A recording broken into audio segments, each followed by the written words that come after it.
thanks for having us in your shop. Nice place in Manchester here, or outskirts. Sun shining. Yeah, couldn't be better. So let's go back to, obviously you had a bike shop before. Yeah, absolutely. What made the change to just doing the 6-element carbon wheels? Yeah, I mean, basically, I was running the bike shop and the wheels, and the shop was what it was a bike shop, that's fine, but the wheels was just at the beginning of getting to be a product that was in demand. And I just found the demand for the wheels was soaring like this, and the shop was what it was. And if I'm honest, the shop didn't excite me as much as the wheels did, because I could see that the wheels were a great product, and I could see that there was a way I could sell them for what I thought was a reasonable price. And it went from there. And before I knew it, the wheels had sort of taken over to the extent of I made a decision, right, let's stop doing the shop. And we literally did that. And I got all the stock sold off. You had a sale like you do.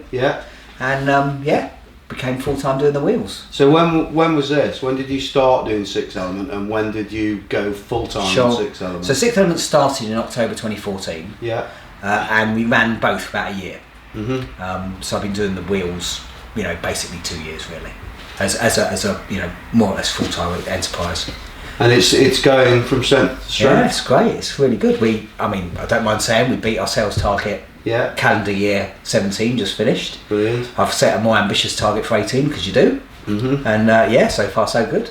So going back to when you started doing the 6-element, obviously there were a lot of decisions to be made on who you get these rims from. Where you get them from, which factories you're using. I know you're not one of these people who would hide the fact things are from the Far East. I don't think you can do that nowadays, can you? Yeah, and it's for me it was simply about making sure that I was dealing with people that produced a really good product for the right price, in a way that was consistent in terms of delivery and dealing with me on a business in a business-like manner. And I have to say, the suppliers we use, I'm very happy on all three of those counts. I find them very good to deal with. The prices are fine, and the product I think is absolutely bang on for what it needs to be. So how many do you use? How many different suppliers? Well, I don't want to go into that. Okay. But suffice to say, I'm using the people that know exactly what they're doing. People that know the industry know that there aren't that many carbon factories. There's lots and lots of, shall we say, middlemen out there. Some of them appear to be middlemen, some of them don't. There's a bit of finding your way through the jungle. But once you've done that and you're dealing with the people that are actually making them, I find the relationship's great actually. So, I mean, looking at it from a sort of layman's terms, your average rider, they want to run alloy or they want to run carbon. They know they're going to spend more for most carbon wheels. True. They could say, well, we've got two options. We've got the high-priced American absolute bling wheels, or we've got what they would say is the ones from China that everybody puts their name to. I mean, how would you say to them, well, hang on a minute, ours are a bit different? Sure. Well, I think the first thing is, not everything that comes out of one locality is going to be the same quality. Okay? And for people that, it doesn't actually matter which end of the spectrum. If you're at extremes of the spectrum, either everything out of China is rubbish or everything out of China is great, neither of those statements is going to be true. No. China's a whopping big country. It has, what is it, a third of the world's population? We're talking about a very, very big country producing lots and lots of materials. And it doesn't really matter which industry you're in. If you're going to buy stuff, there will be all sorts of grades of quality and doubtless price points. So I think that's the first thing to say is just because it comes from the Far East, it doesn't mean there's one answer. The second thing is, it is about understanding the product and looking at it, and in our case chopping it up and saying, right, let's look at the construction, let's look at how they make this, look at their working practices, understanding how they make them, understanding some pretty geek points about how they do the mould, how the specific pieces of the engineering process takes place. Yeah. And once you understood those things, you can then start to weed out the ones you want to use and the ones you don't want to use. And good old-fashioned testing. Yeah, we spent a lot of time with rims from various suppliers, put them on bikes, giving them to people that ride harder than I do, and saying, basically, see if you can smash them. Well, you're certainly not shy of that. And absolutely. Obviously, in my job, I have to keep an eye on a lot of the media, and I see what a lot of other people are writing, and yours are definitely getting a lot of great reviews. People are journalists are literally getting these and trying to break them, and they're not doing very well at it, are they? Well, everything's got a breaking point, and I would be completely misleading anyone to say we've never broken a wheel. That's not true. Yeah. But I know that the product we've got is easily as good as anything out there on the market, regardless of the price point. Yeah. And I know that, and I say that with confidence because we've done a lot of testing. And if you like, that testing never stops. We have a reasonably good sized team of supported riders. Yeah. That includes some people that ride very hard. It includes a downhill team who ride stuff I wouldn't touch, but that's me. Yeah. Lots of enduro racers. People that are riding without any mercy for their equipment, who break equipment because they might break frames or break other components. And they're the people that I not only get to ride our wheels week in, week out, but get to test new products on as well. They're very happy to be guinea pigs, and I'm happy for them to be guinea pigs. And that's been absolutely vital in developing our products. So what about some of the manufacturers you're dealing with on hubs, spokes, and your price points, and obviously your width choices? What how have you come to some of these decisions? Sure. So a few things there. If we deal with the hubs and the spokes, my view is it's best to use well-known branded product. Because A, people trust them. B, you're good for spares when things wear out. And C, you're not trying to reinvent, dare I say it, the wheel, sorry to be cliched, because those people have produced good products. So we sell lots of wheels with Hopes, lots of wheels with Chris Kings, reasonable amount of wheels with DT Swiss, and then some other stuff, Industry 9s and some other odds and sods in terms of the hubs. So that's if you like a fundamental part of sixth element is the piece that's got all the real engineering nous in terms of the alloy part of it, the hub. That's done by people that we know and we can trust and we have good relationships with. The spokes really is choice between the two main manufacturers, Sapim and DT. I'm happy to use either of their spokes. We happen to use mainly Sapim spokes because they're spokes that suit our wheel building very well. The DT spokes are fine as well. There's really no issue there. Do many people get the stainless ones off you or not? No, not really. Most people are happy to take our recommendation on spoke. Our different levels of wheel, because we have three types of wheel, of course. Our classic, our race and our pro.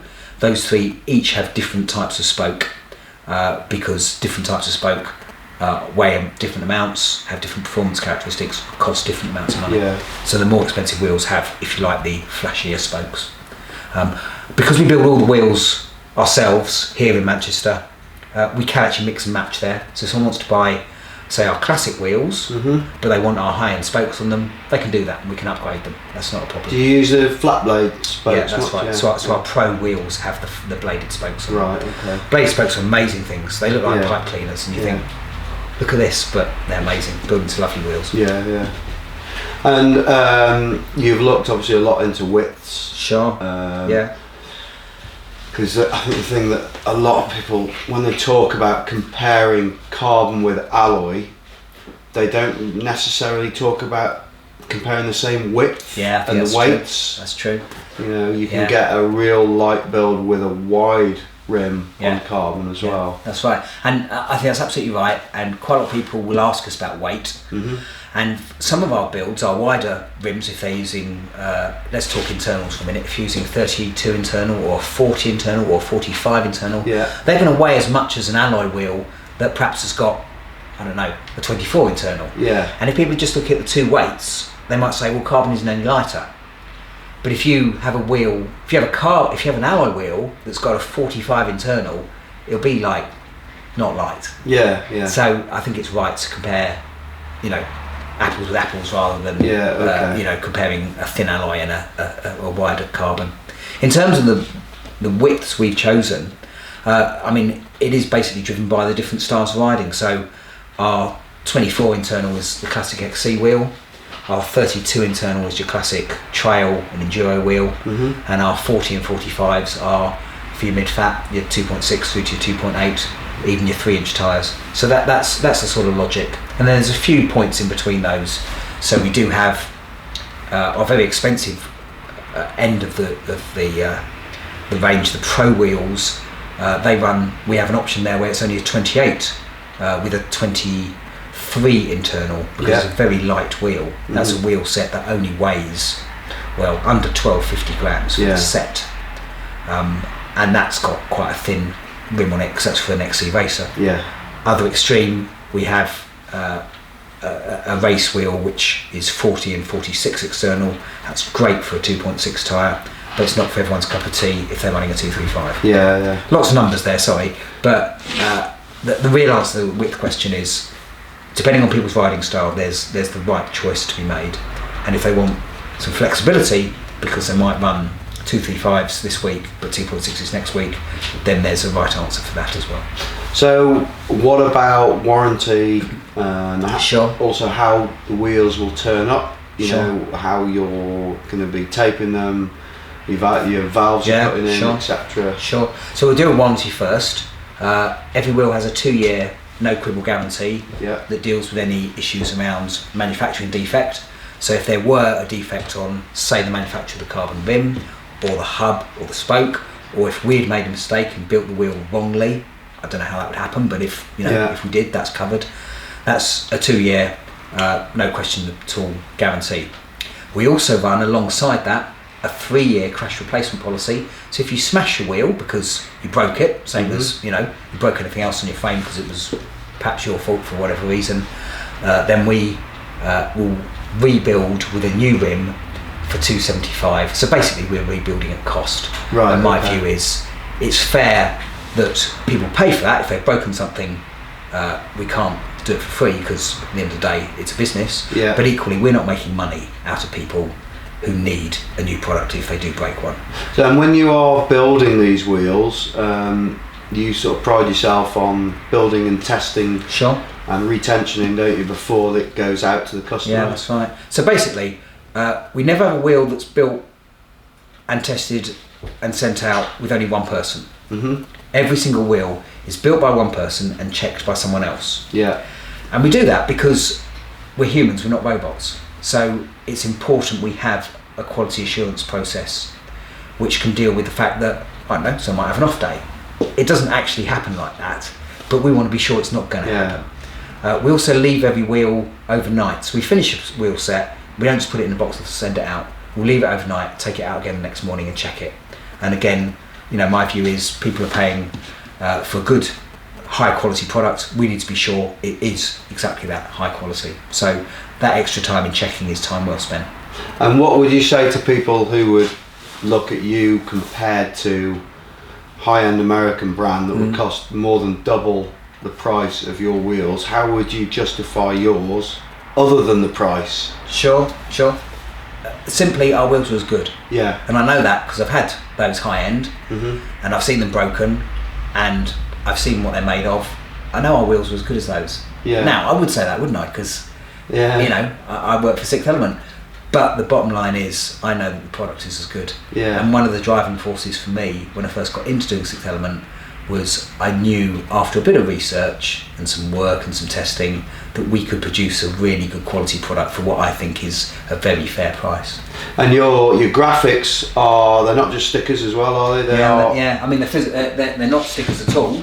They're put on by the factory. This is one of our custom wheels. So we do stealth, black, white and green as standard colours, but we can do any colour at all that anyone wants. We can match people's decals on their bikes. So this set of rims was made for a customer. He wanted this blue to match the decal on his bike frame. It takes longer because we obviously have to get the factory to make them specially, but it's not a problem. We have to charge £99 for that service because there's some extra costs involved in having the colours specified and obviously all the process of having that particular wheel set made as opposed to our normal stock that's made just week after week. But it means we can do any colour, and for some customers that's the right answer. If they don't mind waiting, but they really want to match it. And I think it's really important that the wheel carries on looking really good for a good long time. And when we get wheels back in, perhaps to service them or retension them if people want us to do that, I'm always really interested as to, how are the decals holding up? Yeah. This wheel's an example of that. And yeah, sure, it's got scratches on it. You'd expect that, wouldn't you? Someone's ridden this bike hard.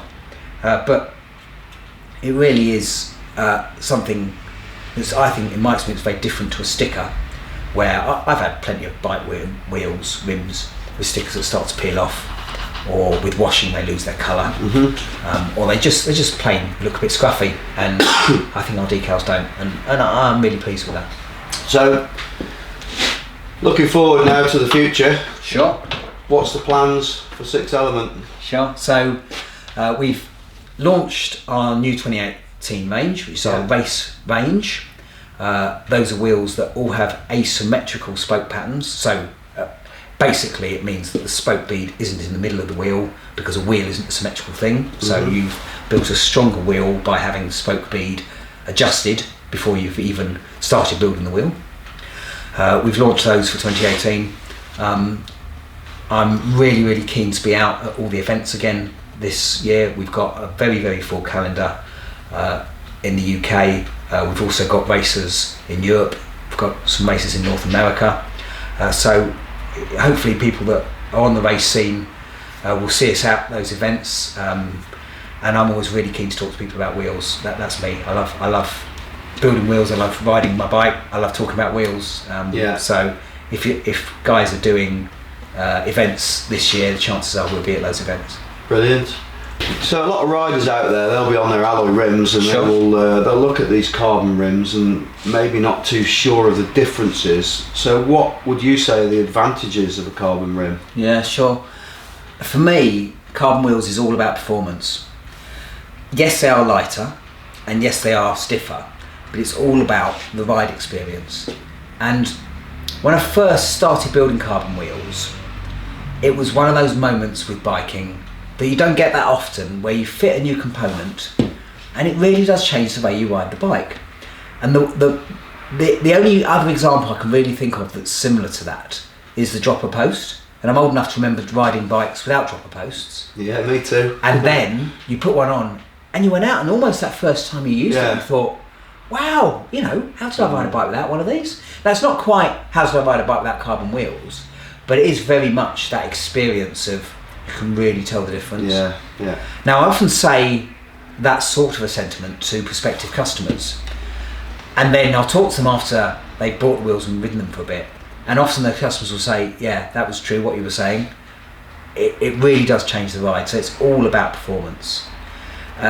Yes, they are lighter, and they're lighter where it counts, on the outside of the wheel, because of course with the weight of the wheel set, that's not the whole story. In fact, arguably that's not even the relevant part of the story.